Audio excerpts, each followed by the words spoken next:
guys, I have a super duper surprise for you today. I am totally over the moon excited about this. I have a brand new product with Ranger, introducing new archival embossing powders.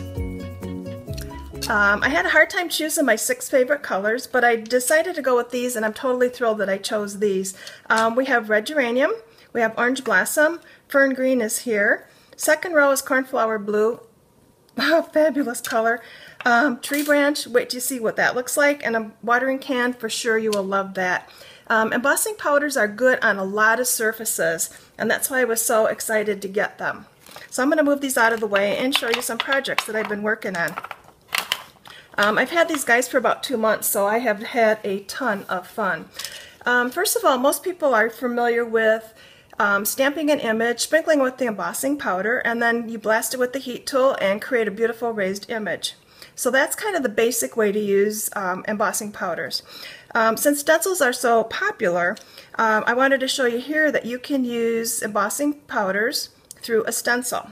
So go ahead and tap your inks through the stencil, sprinkle on the embossing powder, blast it with the embossing tool, and you get this beautiful finish. Next, I wanted you to know that embossing powders work on a lot of different surfaces. So if you're a mixed media artist, think about this. These are Tim's letterpress blocks. Super duper cute right from the package, but you also can customize them to match your project. So if you look at these are all embossed with the embossing powders. So cornflower blue, this is tree branch, fern green, and then again this is cornflower blue. So super duper simple to do this. You just take the block, swipe it across the ink pad, go ahead and sprinkle it with the embossing powder, blast it with the heat tool, and you have this great effect.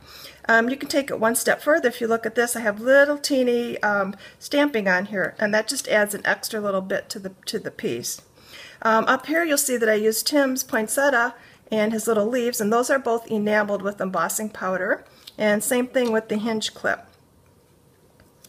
Okay, you can also create custom embellishments, and this is a really fun thing too. So what I did here was I took a piece of my Clearly for Art, so this is just a clear material, painted it with my favorite glue and seal. This is like the best paper adhesive in the world, trust me. I covered it with vintage dictionary paper, went over it with my red geranium archival pad, and then sprinkled it with the red geranium embossing powder, blasted it with the heat tool, and I had a solid piece of shiny red material.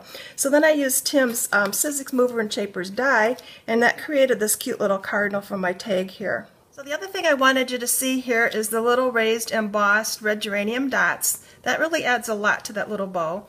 And this is a brand new technique that I figured out too. If you notice, Tim's trees here were embossed. Actually they're debossed and then embossed. That's a technique I'm going to show you in the next few weeks. So stay tuned for that. Next, I wanted my embossing powders for another reason. I wanted to be able to alter embellishments. This is one of Tim's ornate frames, so this is a good way to update things you may have had for a long time. So by adding just a little bit of embossing powder to this is the change you can get. So it's really cool that you can customize your embellishments to match any project that you're working on. So this is cornflower blue on a ornate plate.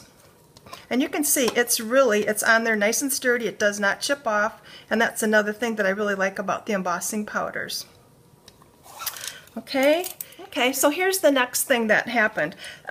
If you've looked at my blog before, I've posted some pictures of my kitchen and my dining room, and I collect vintage graniteware, and I especially like the robin's egg blue.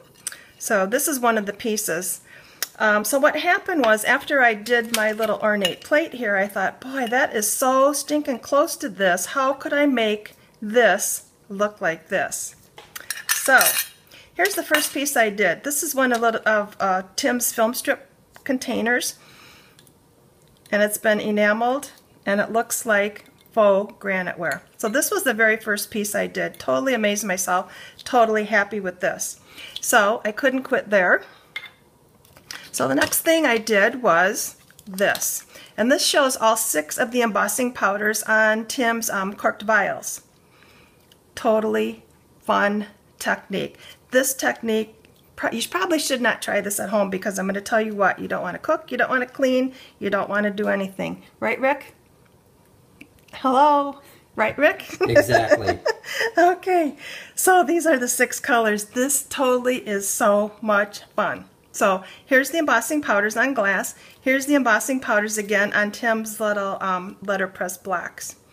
So after I did this, I thought, okay, now I'm going to look around my house and see what else I can do. I found this metal piece that I had bought at Marshall's for $4.99. It had some graphics on here, and originally it hung in my laundry room. When I redid the laundry room, I stuck this in the basement, and then I dug it out the other day when I figured out this faux graniteware technique. So what I want you to see here, here's the cornflower blue. This is on the metal. This is the cornflower blue, but this is on my Clearly for Art blackout. So what you see here is we have a really dimensional, strong and sturdy flower that looks like faux graniteware. The cute little mug and the cute little spoon are die cuts from my friend Eileen Hull. These were designed for Sizzix, and she sent me some. This is from her new vintage kitchen collection, which totally worked with my granite technique, and I'm just like in love with this. You'll see that my leaves are art parts, and those were also done with the embossing powder. So embossing powder on metal, on die cuts, which is kind of a mat board material, on Clearly for Art, and on art parts. You will totally love this technique. Okay, here's one more. This is probably going to be the last one that I show today, but I had to show you how cool the tree branch looks. This is just, oh, I can't believe how cute it is.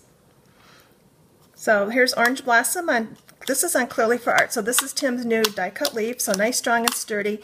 The advantage of this is that with the Clearly for Art and the embossing powder, you can let this hang over the edge and nothing's going to bend or break. So if you want to drop it, somebody wants to play around with it, it's nice and strong and sturdy. So this is tree branch on the flowers, some orange blossom on the leaves. And then my frame is actually an Art Parts Insta frame, and that is covered with the fern green, and I hope you can see how cute that is. Oh, one more thing. I used the orange blossom again on the ornate plates just to create a nice little hanger for this. So if you want to do the graniteware technique, here's the tools you're going to need. You're going to need one of your archival colors. And what you'll do is to use the blending tool, tap that on your surface, sprinkle it with your embossing powder, blast it with the embossing tool, and then when that's done, then you're going to grab your Snowcap White pigment ink. If you've ever taken a class from me, I call this the $50 ink pad. This pad only costs $6, but it should be $50. And when you use it for the faux graniteware technique, you're going to know that it's actually worth $75. So you need that. And then you're going to use the spatter stamp. This is the stamp from my very first release, just a very simple dotted kind of a little polka dot thing here. And this is what makes the dots for the technique. This was in one of my original releases, but we're also going to introduce this now as an individual background stamp because I know people are going to want to use this stamp for this technique. And the other thing you're going to need is potting soil archival ink. And I tried quite a few of the different colors, but what you'll see is that potting soil is the perfect color to add the vintage edge to this. So here's another little thing, one more that I'm done. This is Eileen's little flower pot, and you can see I used orange blossom here, and then the shading is done with potting soil, so it's the perfect color for the faux graniteware technique. So I hope you'll stop by. I'll have lots more videos. I hope you're super excited about these powders because believe me, I am. Hey, how many times did I say totally? Too many times to count, my dear. Ah, yikes, sorry guys, but I am totally excited. Get your embossing powders, get your supplies ready, and I'll come back and we'll make art. Thanks.